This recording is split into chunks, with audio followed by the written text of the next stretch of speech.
and arithmetic, taught to the tune of a hickory stick. Jackson Elementary, 1911-2008. Jackson Elementary was built during the population growth period known in Medford as the Orchard Boom. In April of 1910, the Medford School District proposed a $50,000 bond to build 2 new elementary schools, Jackson and Roosevelt. The district purchased 3 acres of land on West Jackson for $4,500 for the new building.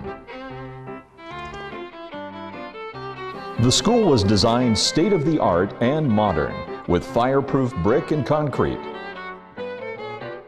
These bricks that would later become a part of a structural hazard were pressed brick instead of fired. The district contracted Alfred Ivy to build both schools in a year.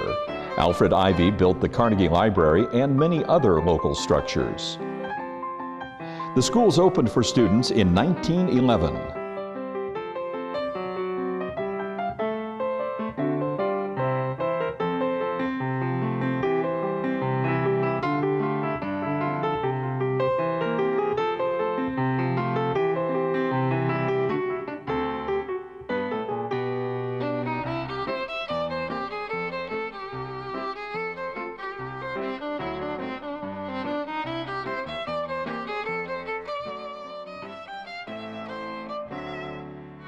But this classroom, the chairs were in rows on rails, so we sat in back of each of our classmates. Probably had 5 or 6 different rows, old wooden chairs hooked onto these rows, and these desks had inkwells. And penmanship class was with a pen in which you dipped the point into the ink and then did your penmanship. And it was a district-wide penmanship program, and if you did well, then you didn't have to take penmanship as you went up the grades.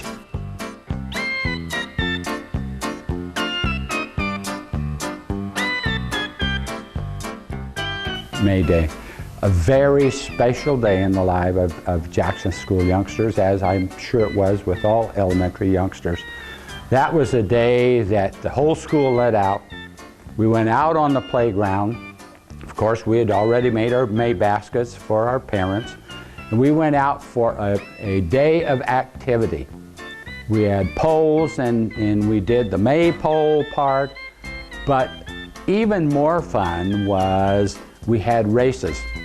And this was well before girls were allowed to participate in athletic events.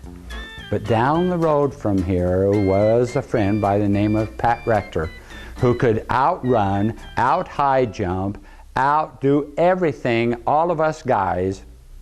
And that was May Day, that the girls got to show that they were as good as the boys. And they were.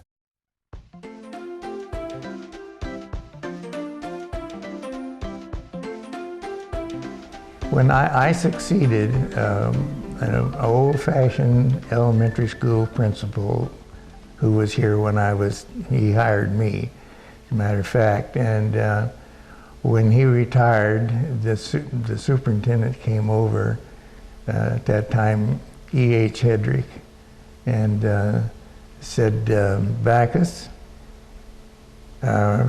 you like to be considered as principal of this school? And I said, yes, sir, I sure would like that. I've been preparing for it. Well, he says, you might just as well have had this position because you weren't worth a damn as a teacher, so we'll try you out as a principal. I said, I'll give it a shot. Well, this is a pennant from the school, and we're assuming that the name was changed sometime in the 70s or 80s. Political issues undoubtedly caused Indians to be an inappropriate name, and the students voted on a new name, and it became the Jackson Jaguars. But during the previous bond, when there was some remodeling done, we went through some old boxes of memorabilia, trophies, and things of that nature, and came across a number of these pennants of the old Jackson Indians. And that's when we realized, obviously, that the Jaguars has not always been the team, the school mascot. So Right. We took roll in the morning, and then we took roll after lunch for the afternoon classes. And a teacher, Margaret Nessheim, said to me, "How come so-and-so has been absent so much?" And I said, "Oh, I don't think he's been absent. We take roll, and I don't remember writing his name down." And so we went back and checked, and sure enough, he was here all the time, Well, we couldn't figure out what was happening because he always showed up to go home. And I don't remember how we discovered this, but 2 boys were climbing the ladder in the ballroom at the top floor, and they were climbing up into the attic, and they had a nest, 2 nests, one at each end of the attic room, and they had tin can telephones with string running between them, and they had books, and they had a little battery light, and they'd just go up there and they'd just spend the afternoon. And then just before time to go home, they'd come down and nobody'd know the difference. Well, anyway, so I think we had to lock the ballroom after that. And I was just up there looking at the ballroom and examined that ladder, and the ladder's still there. So it'll be a shame to have that ladder torn down. Well, when you come in as a new principal, and I was very new, the staff likes to fill you in on the history or things you might want to watch out for in a school. And Jackson had some pretty unique stories. Well, as one story goes, told by the custodian, that if I happened to be in the building after hours, either at night or on the weekend, I might experience something unusual. And that would be the simultaneous flushing, actually, of toilets on the 2nd floor in the boys' bathroom. And I shouldn't be alarmed, but that might happen. So the only unusual thing about that was that there was no one ever seen going into the bathroom or coming out of the bathroom, which was a little concerning to me. As a result, whenever I came to school on the weekends or in the evening, I always locked myself in my office because I had a suspicion that there might be a Jackson School ghost floating around the halls somewhere. One of my favorite spots in this building, because it can be intense, is it's almost like going to church. When you come down the stairwell from the 3rd floor, there's this one tiny little window, and there's almost a holiness to this little spot. So I know on hard days I'd come down that stairwell and it's almost like this little godlight comes streaming down on you and bringing you this sense of calm. Oh, and there's also a secret passageway between our workroom in the basement and the music room. It's also on the basement level. And so that'd be pretty handy, if you needed to get to another spot of the building, because as many people have probably pointed out, there's no easy way to get from some points of this building to other points of the building. It's almost easier to go outside and around than to go through here. Some of the kids that learned how to run the building and work the system, they could make it interesting for you. You'd get a call, did so-and-so, have you seen so-and-so? Well, then you'd go on the hunt for them, and they would be out purposely hiding from you. And they knew every nook and cranny in the building, and they would come out and yell at you, and then they'd dart off, and you couldn't find them.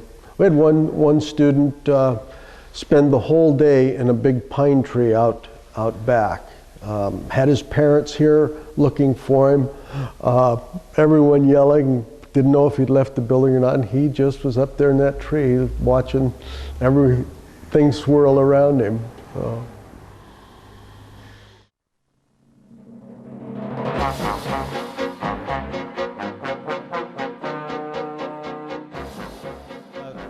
One interesting thing about the school is we're a lot like President Andrew Jackson himself. We've survived 3 assassination attempts. I heard that in 1918, the school was almost closed because of World War I. There weren't many families in the area, people left to work in factories, and parents rallied to save the school. We've gone through the same thing here on this roller coaster of closing Jackson or keeping it open, In 2006, when they were proposing the bond as a cost-cutting measure to just close the school, also due to lower enrollment, and also in 2007, when we passed the bond and we had cost overruns, again looking at closing Jackson. So, you know, we've been like Old Hickory, we've been hanging in there, and our parents have really rallied to support the school, which is very heartening. And we will continue. I mean, it's still going to be Jackson with that strong fighting spirit to help kids, to help this community. I see our new facility designed better for kids with real air conditioning, not fans, and opening windows in the morning, and just a much better learning environment for some of Oregon's neediest kids.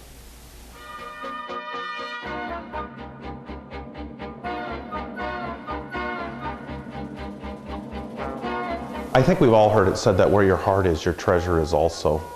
And that's what I feel when I come to the school, Jackson. This has been a place where families have come for almost 5 generations. And so as we look at saying goodbye to parts of this old building, we anticipate the new facility that will be built here that will serve many generations of children to come. This is an exciting time for our community, and we celebrate the end of an era but the beginning of a new one.